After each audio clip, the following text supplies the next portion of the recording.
वो कोई लैला मजनू, शीरी फराज या जिस तरह की कहानियां आपने सुनी है इश्क मोहब्बत की, उस तरह की मोहब्बत नहीं। इनकी मोहब्बत के अंत में मौत नहीं, खुदकुशी नहीं, ये मोहब्बत जिंदा दिली की, बेबाकी की मोहब्बत है। और ये मोहब्बत को मैं जाती तौर पे मानता हूँ, जैसे ना वो कहते हैं प्लेटोनिक लव, इस दुनिया का नहीं है, किसी और दुनिया की मोहब्बत, जहां बेबाकी है, श्रद्धा है, समर्पण है, एक दूसरे का इम्तियाज है, एक दूसरे की वक़्त, कदर और इज्जत है। आगे चर्चा आएगा, फेमिनिस्ट भी कहा जाता था साहिर साहब को।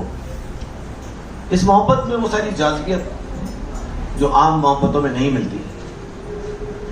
साहिर मुंबई पहुंचने के बाद फिर वही फिक्र माश, यानी कि अपनी रोजी रोटी में और गीतों में उलझ के रह गए थे। इधर अमृता उनको याद करती थी दिल्ली में और कोशिश करती थी कि किसी तरह से साहिर लौट के आ जाए, लेकिन बस कभी कभी टेलीफोन पे बात हो गई या अखबार के जरिए कोई इत्तला साहिर से मुताल्लिक उन तक पहुंच जाती। ये मोहब्बत, और उनको अमृता ने ये बात कही भी है कि उनको छूने की ख्वाहिश करती थी। वो जब साहिर के घर आया करते थे, कई बार उनके दिल में तमन्ना होती थी कि मैं साहिर के हाथ को छूं। ये बात उन्होंने अपने बायोग्राफी में लिखा भी है, आपने पढ़ी वगैरह। तो घंटों वो अपने ड्राइंग रूम की उस कुर्सी पे बैठ जाया करती थी और उस कुर्सी के हत्थे को सहलाया करती थी, जिस पर साहिर आके बैठ के घंटों से बतिया के जाया करती। और इसका इंतहा ये देखिए कि साहिर जब उनके पास आते तो वो सिगरेट पीते थे, सिगरेट के टुकड़े जो वो एस्ट्रे में बुझा दिया करते थे। साहिर के जाने के बाद वो उन टुकड़ों को समेट लेती और अपनी उंगली को बाहें बनाकर उस टुकड़े को अपनी आगोश में देती। और वो टुकड़े जब उनके लब तक पहुंचते, उस अपने होठों से उस टुकड़ों को छूती, लबे साहिर के लम्स को महसूस करती। ये बेबाकी उन्होंने बयान की रसीली टिकट में। अगर आप इजाजत दें तो एक टुकड़ा सुनाऊं आपको?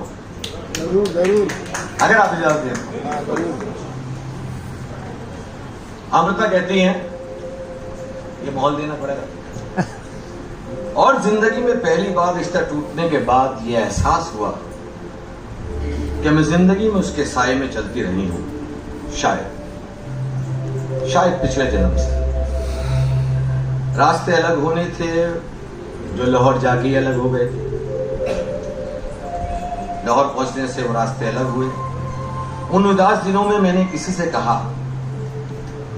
कि अगर कोई उसे कुछ कहे तो क्या वो आ जाएगा? उसने मुझसे कहा, एक बार कह के देखो, वो सारे काम छोड़कर आ जाएगा। अमृता कहती है, अमृता लिखती नहीं है, आपने गौर कीजिएगा, मैंने जब भी कहा कि अमृता कहती है। अगर आप रसीली टिकट को सुनेंगे तो लगेगा कि अमृता आपके कानों में बोल रही है, वो उनका लिखने का अंदाज है। अमृता कहती है कि कहने वाले का करम, एक दिन वो आ गया। मेरी दहलीज ने पहली बार उसके कदम छुए। इस तरह हफ्ते महीने गुजर जाते, कोई नशीश हो जाती तो मैं उसकी आवाज सुन लेती। साहिर लाहौर में मिलने के लिए आता था तो मानो मेरी खामोशी से निकलकर खामोशी का एक टुकड़ा खामोशी से कुर्सी पर बैठ जाता। क्या बात। इस मोहब्बत में लफ्जों की कहीं गुंजाइश नहीं। आई लव यू या प्यार करता हूँ, कोई गुंजाइश नहीं है।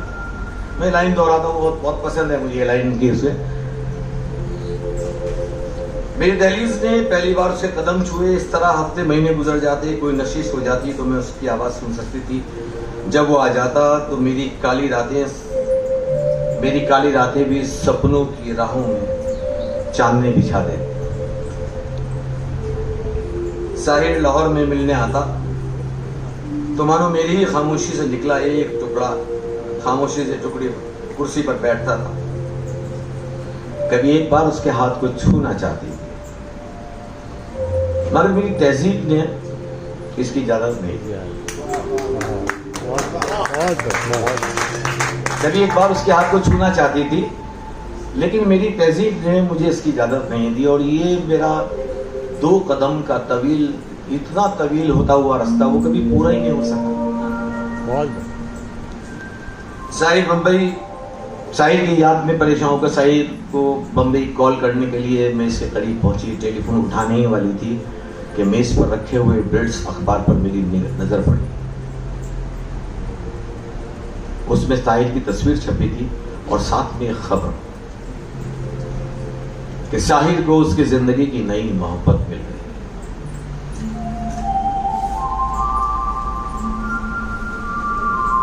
मेरे हाथ वहीं रुक गए और फिर इन्हीं हाथों से मैंने अपनी जिंदगी की सबसे उदास कविताएं लिखी। जी हाँ हाज़रीन, जब अमृता प्रीतम मेज तक पहुंची और उन्होंने उस अखबार को तरफ देखा तो वो जड़वत हो गई, सड़ता पैर एक मुजस्समा हो गई। उनकी आंखों से बहते हुए आंसू के सैलाब में उस अखबार की सुर्खी के अल्फाज उन्हें बहते हुए दिखाई दे रहे।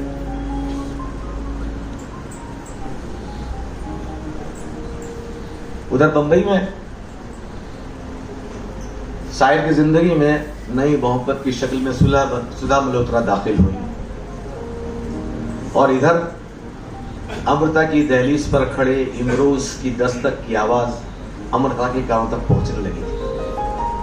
उधर साहिर सुधा मल्होत्रा को एक बहुत खूबसूरत गायिका के रूप में प्रमोट करने के लिए कोशा थे, तो इधर इमरोज दहलीज लांघकर अमृता के ड्राइंग रूम तक पहुंच चुका था।